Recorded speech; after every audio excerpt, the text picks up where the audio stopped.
சரவண சமையல் இது சர்வயோகினி அறுசுவை தருவாள் அவள் அன்னபூரணி. ஒவ்வொரு கையிலும் ருசிகள் மாறும், ஒவ்வொரு ருசியிலும் பசியும் மாறும். சமையல் 6 வகை கலை அல்லவா, தீர தீரன மனிதவ மகரித சரவண சமையல் இது சர்வயோகினி அறுசுவை தருவாள் அவள் அன்னபூரணி.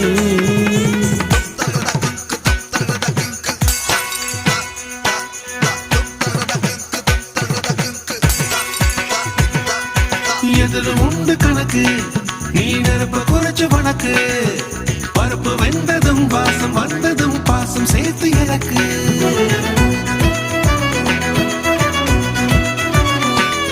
ஆமாக்கா, மசாலாவை மிக்சியில் அரைக்காம அந்த அம்மியில் அரைச்சிட்டோமா. முத்தண்ணே கொஞ்சம் தேங்காவை உடைச்சு துருவிட்டு வாங்களேன்.